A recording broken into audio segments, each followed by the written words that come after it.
Jadi jamaah, ada sebuah cerita tentang bagaimana seorang lelaki, subhanallah ya. Kakak kelas sana cerita dulu. Bicara nikah nggak harus punya pekerjaan tetap. Tapi tetap bekerja.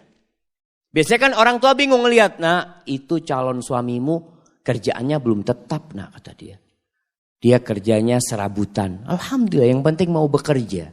Rizki itu tidak harus dengan bekerja jamaah. Subhanallah, ada rizki dari arah yang tidak disangka-sangka. Yang orang gak akan berpikir, ya Allah kok bisa fulan dapat rizki itu. Itulah Ar-Razzaq Dzul Quwwatil Matin. Kembali ke cerita bagaimana seorang lelaki ketika dia mau melamar seorang wanita. Itu subhanallah. Perempuan itu setiap dilamar oleh laki-laki, yang lamar ini orang-orang sukses jamaah. Semuanya mundur. Karena apa? Karena orang tuanya ketika datang itu lelaki melamar ditanya, mau dikasih berapa anak saya? Di sini berapa pasarannya Ustaz? Nah, nggak tahu Ustaz. Berapa pasarannya di Banjar jamaah? Berapa? 30? Ada 50? Iya. Oh yang 50 yang bagus jamaah. Nah, astagfirullahaladzim. Jadi 20 yang pertengahan gitu. Masya Allah. Tapi memang ada, mahar itu ada mahar standar jemaah. Setiap kampung itu punya standar yang berbeda-beda. Dan itu diperbolehkan dalam agama, nggak ada masalah itu. Umpamanya umumnya 30 juta. Sudah, orang tuanya tanya mau dikasih berapa. Bingung mau dikasih berapa, ini anaknya orang kaya. Akhirnya mundur semua. Datanglah seorang pemuda, dia dengar tentang anaknya fulan ini. Anaknya orang kaya ini.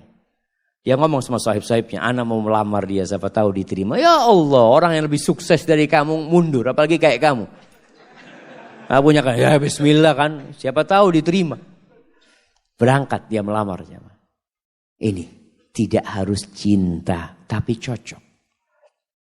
Berangkat dia. Sampai ke sana ngobrol sama calon mertuanya. Sama ditanya sama calon mertuanya.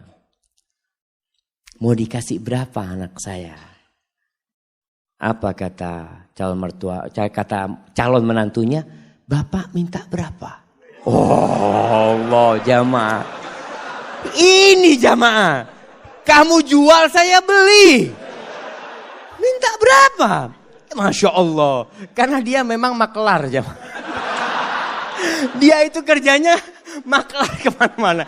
Jadi ngomong gitu tuh biasa dia. Dia minta berapa Bapak gitu. Waktu itu sebelum Krismon jamaah. Oh zaman ini ceritanya jamaah. Kata orang tuanya berapa lah 15 juta nggak apa-apa kata dia.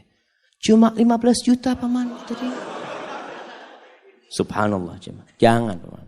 Masa anaknya Ami yang dari kecil Ami rawat ya. Ami besarkan, Ami sekolahkan cuma dihargai 15 juta. Ami anak kasih 1 miliar. Betul ini ceritanya jemaah. Tapi sekarang anak gak punya duit. Iya, memang dia gak punya duit. Artinya dia ingin ngasih gitu jemaah. Antum ketawa. Subhanallah jemaah. Subhanallah. Akhirnya ya sudah. Diterima jemaah. Itu keluar dari sana teman-temannya bingung. Kok bisa diterima kamu kata dia. Ada ceritanya kata dia. Masya Allah. Akhirnya menikah. Menikah dengan utang dia. Mahar itu boleh utang. Makanya ketika antum menikah. Kan orang tua mengatakan maharnya sekian tunai atau utang. Walaupun anak gak pernah dengar yang utang jemaah ya. Karena yang disebutkan maharnya itu cuma 100.000, 1 juta. Seperti itu. Padahal kadang-kala maharnya di zaman sahabat itu. Maharnya itu 1 kebun kurma. Jemaah. Isinya 400 pohon. Jemaah. Berapa miliar itu jemaah. Nah itu bisa utang. Akhirnya menikah. Setelah menikah tetap kerjanya serabutan dia ya. Maklar jual ini jual itu. Dia punya utang 1 miliar. Subhanallah jemaah. Suatu saat dia cerita. Mertuanya ini ngobrol sama menantu-menantunya yang kaya-kaya. Cuma 1 yang miskin jemaah. Yang kaya-kaya. Ngobrol masalah durian jemaah. Oh Masya Allah durian yang enak. Durian ini itu macam-macam. Akhirnya si menantunya yang miskin ini minta izin. Paman, ana mau keluar dulu sebentar ya, kata dia. Akhirnya dia keluar rumah. Ke tempat sohibnya, pinjem duit 20.000. Ana pinjem duit 20.000. Buat apa ini? Mertua ana kepingin durian. Dia beli durian, jemaah. Dia bawa. Sampai rumah masih ngobrol durian ini, jemaah. Dia ngomong, paman, afwan, ana gak bisa beli yang bagus. Yang mudah-mudahan ini enak buat paman. Itu mertuanya langsung jatuh cinta sama menantunya nih, jemaah. Yang kaya raya cuma ngomong doang, durian. Ada langsung beli, jemaah. Subhanallah, jemaah. Antum itu kalau jadi menantu yang bener. Mertua ngomong durian berarti kepingin durian. Masya Allah, jemaah. Ini akhirnya nih menantu jadi menantu kesayangan. Sampai kakeknya, istri dia itu, neneknya, pernah suatu hari karena sayangnya sama ini menantu ya. Baik menantu ini. Cuma duitnya memang gak banyak. Tapi dia mau kerja. Makanya ketika itu dia mengatakan lupa. Salah satu yang diucapkan kepada calon mertuanya ini. Paman, ana sekarang gak punya duit. Tapi alhamdulillah Allah kasih ana akal bisa berpikir. Allah kasih ana lutut, ana bisa berjalan. Ana insya Allah akan lunasin hal itu. Subhanallah. Sampai suatu hari dia dipanggil sama neneknya istrinya. Kata neneknya, nak, nenek ini punya duit 500 juta. Nenek mau kasih buat kamu. Subhanallah, jemaah. Si menantu malu, jemaah. Janganlah nenek kalau mau kasih ke cucunya nenek.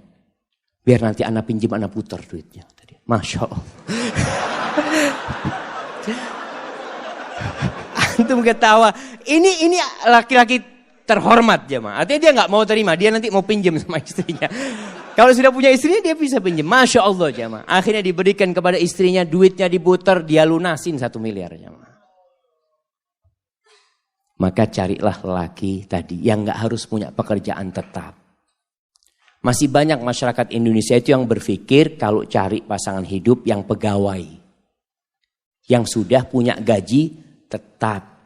Jangan sama orang yang baru usaha kecil-kecil nanti bangkrut dia katanya. Kalau pegawai kan ada jaminan nanti. Ada jaminan masa tua macam-macam. Lah, gak harus. Maka itu kriterianya. Allah Subhanahu wa taala mengatakan in yakunu fuqara yughnihimullah min fadlih wa ankihul ayama minkum wassalihin min ibadikum wa imaikum in yakunu fuqara yughnihimullah fadlih. Kalau mereka orang-orang fakir yang kalian nikahkan, Allah yang akan cukupi. Ini kejadian lain. Ada seorang wanita menikah dengan seorang lelaki karena dia sukses. Subhanallah, ketika suaminya bangkrut, minta cerai. Padahal sudah punya anak. Karena dia berpikir mau hidup senang dengan kekayaan. Wallahi jamaah ketahuilah. Kebahagiaan itu tidak didatangkan dari luar. Kebahagiaan itu tuh bukan di rumah yang mewah. Bukan di mobil yang mahal. La, kebahagiaan itu sesuatu yang ada dalam jiwa antum. Nerima. Irda bima qasamallahu lak takun aghnan nas.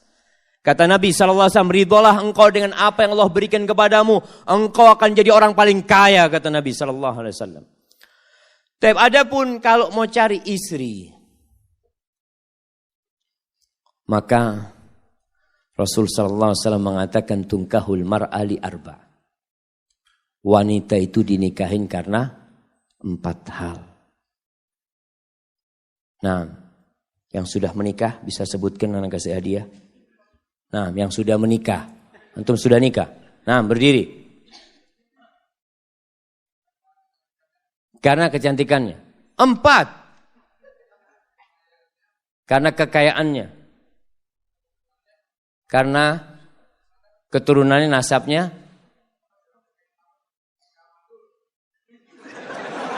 Karena enggak mandul. Agamanya mana? Taib, tunggu dulu pertanyaannya. Antum menikahi istri antum nggak nyebutkan agama, berarti antum cuma 3. Kenapa antum nikahin istri antum?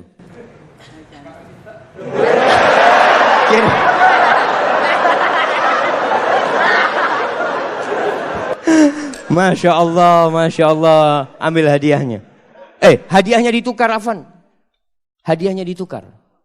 Karena dia menikah karena cinta, anak kasih keluarga sakinah. Masya Allah. Bismillah. Alhamdulillah jamaah. Ada yang menikah karena cinta.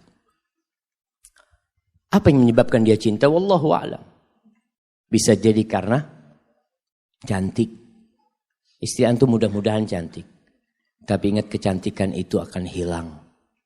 Tapi kalau cinta yang ada di hati kita tidak akan pernah hilang dengan izin Allah SWT. Kata Nabi SAW, tunkahul mar'atu li arba' limaliha wa hasabiha wa li jamaliha wa li diniha. Karena kekayaannya, sebagian orang mengatakan, alhamdulillah ana mau cari perempuan kaya Ustaz. Kenapa? Ana sudah lama hidup susah Ustaz. Paling gak bisa numpang hidup nyaman dengan hartanya istri. Ada. Janda gak apa-apa janda. Ada yang seperti itu jemaah. Maka antum jangan heran ketika melihat anak muda menikah janda sama umur. Dia umur 20, istrinya umur 35. Janda punya anak 2. Gak apa-apa, mungkin karena hartanya dia menikah. Yang kedua, karena nasabnya yang mulia. Keturunan Raja Banjar. Masya Allah. Yang ketiga, karena kecantikannya. Ini normal. Orang menikahin wanita karena kecantikannya. Yang keempat, karena agamanya. Lalu apa kata Nabi SAW? Fadfar bidzatid din taribat yadak. Kalau engkau ingin beruntung dalam kehidupanmu, engkau ingin merasakan kebahagiaan, keharmonisan dalam rumah tanggamu, fadfar bidzatid din. Berbahagialah engkau mendapatkan agama, mendapatkan wanita yang agamanya baik. Seperti tadi kita bicarakan, ada standar minimal perempuan baik secara agama. Apa? Apa jemaah? Melaksanakan kewajiban. Ini yang pertama. Jadi standar perempuan itu melaksanakan kewajiban. Ustaz, tapi dia gak pernah ngaji ke masjid Ustaz. Nah, yang penting kewajiban dia laksanakan. Sholat yang 5 waktu. Puasa di bulan Ramadan. Dia menutup auratnya. Dia berbakti kepada orang tuanya. Maka standar kewajiban ini paling minim harus ada. أعوذ بالله من الشيطان الرجيم بسم الله الرحمن الرحيم